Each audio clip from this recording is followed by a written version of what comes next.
Hi everybody, my name's Joe K. It's just another day in the underground. Today I'm going to be talking about Funk Volume's Don't Funk Up Our Beats contest. For those of you who don't know what it is, it's one of the biggest internet rap contests around right now. It's been going on for almost 7 years this year, and it's actually right around the corner. For those of you who don't know who Funk Volume is the label that Hopsin's on. Hopsin, Dame, Jarren, Benton, SwizZz, when he decides to rap, and a few others are all part of Funk Volume. They help host this contest every year. Every year they tend to have different judges and things like that who come in from the outside to help participate in narrowing down a top 25, a top 3, or picking the winner of the contest. Now what I want to do today is kind of go over some of the good things and the bad things that I have witnessed from the contest itself. Now some of the best things about this contest is the fact that it allows you to network with so many different rappers, so many different producers. You just get a big mix of everybody from the underground that participates in this contest. I was able to make a lot of good connections through this contest a couple years back. I participated in the Don't Funk Up Our Beats contest number 5. I can definitely say that it helped me out a lot. Now, did it catapult me to some unrealistic level of the underground? Absolutely not. But it definitely helped jumpstart things for me. Right around that time I was putting out an EP. I was able to make a lot of good connections with a lot of good rappers, as well as tap into a little bit of the underground's fan base, but ultimately it was really just networking with a lot of rappers. Now, some of the people that have gone and won the contest, they not only get to network with a lot of good underground rappers, producers, and general people that are in the industry, they also get to tap in to Funk Volume's fan base. Now, Funk Volume's not the biggest label in the world, but they are one of the very core underground labels that definitely have a very large fan base, so it's definitely beneficial to win the contest. Now, unfortunately for me, I was not good enough to place in the top 25 or win the contest, or quite frankly even come near winning the contest at the time, and I'm perfectly okay with that. I have accepted that fact, and I have moved on. But some of the things that I've seen in the years to follow, and even that year, and even a couple years before that, were a little bit shady to me. This contest, like anything else in the underground these days, is all about who you know. Now, I am not naive enough to think that Funk Volume doesn't go and cherry pick entries from people that they know or people that are friends of the label and things like that, and they go check him out, boom, he's in the top 25. I don't believe that that's random at all. I think to an extent it is, but a lot of the entries are handpicked. For those of you who don't remember, a couple years back there was a pretty big fallout with one of the entrants, Ski.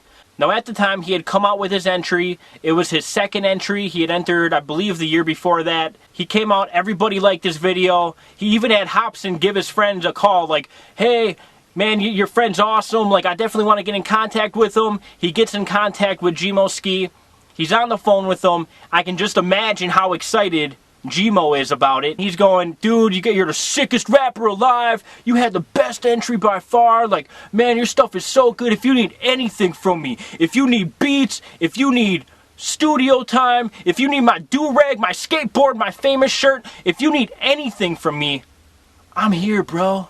I am here. Hopsin's here. So, naturally, Gmo's thinking, this is in the bag. Like, I got this contest. This is over. It's not even close. This is done. I'm the winner. Well, come to find out, Gmo did not win the contest. In fact, Gmo didn't even win or place in the top 3. Now, how do you go from getting a call from Hopsin, the biggest artist on the label, saying basically you got it in the bag, to, sorry, Gmo, you didn't even make the cut? That same year, Streetlight won, which is fine. Do I think he had a horrible entry? No. Do I think he had the best entry? No. But ultimately, I can see him making top 25 or maybe even top 3. I can see him even beating out Gmo. But to compare that to something you can actually ponder, it would be like you're participating in a contest for Shady Records, and 3 days before the contest is done, you get a call from Eminem like, hey, Joe, that was like the sickest entry I've ever heard, man. Like, me and Paul, we want to get you to the studio. Anything you need from Shady Records, you know who to call. I'd be thinking, man, this is craziness. This is absolute craziness. Well, all of a sudden the next day comes out and guess what? Joe didn't win the contest. In fact, Joe didn't even win top 3. And to put the icing on the cake, then you find out, well, you know what, Joe? By the way, I'm just going to tell you straight up.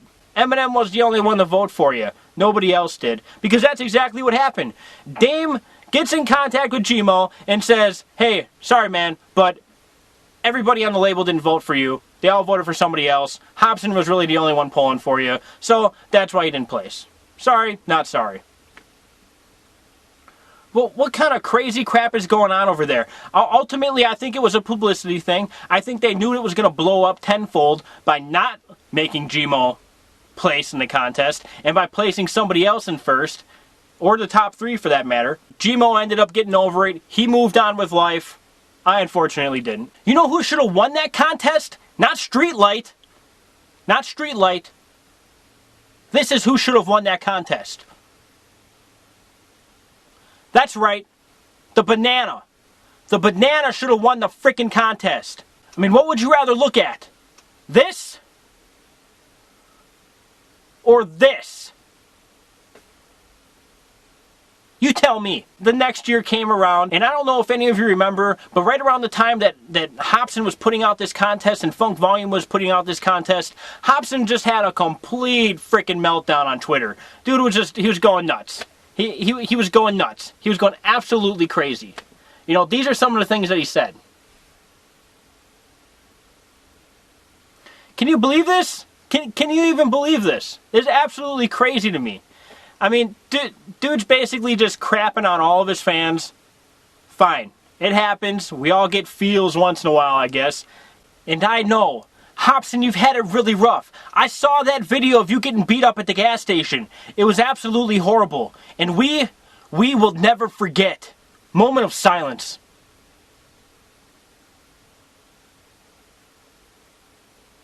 Stop it. Nobody wants to hear that crap. It's like watching a billionaire cry for losing $100. Like, oh, and he's wiping his tears with his $100 bills. You know, and his Rolex is on his wrist.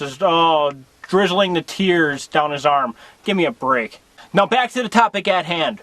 The rapper decided, hey, I'm going to shed some light on this situation and make my entry about that. And he made Letter to Hopsin basically talking about that situation, saying, dude, appreciate the fans, appreciate what you have, appreciate where you are, because there's a million people that want to be exactly where you are right now. Gives it over to Dame. Dame sees the video. Dame even replies back like, hey man, this is a really good video, it's cool, whatever, but it's about my guy, I can't share it, man, I'm sorry.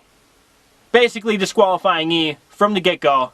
Even though everybody that saw the video pretty much liked and agreed with the video, they didn't even give it a share on the page like they shared everybody else. And they basically chalked it up to, well, you're disrespecting Hopsin. Hopsin's my guy. I can't share it in good faith. Hey, if that's the way you want to play it, I completely understand. But then they go and they share Sharon's video, who basically just joked and made fun of everybody on Funk Volume, and they definitely didn't care about sharing that. So the hypocrisy and all this crap is running rampant at this point. Alright?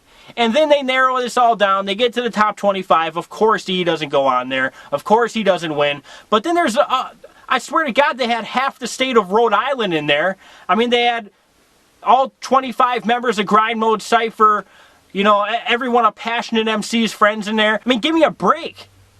Are you serious? And you're going to tell me that this contest is not about who you know?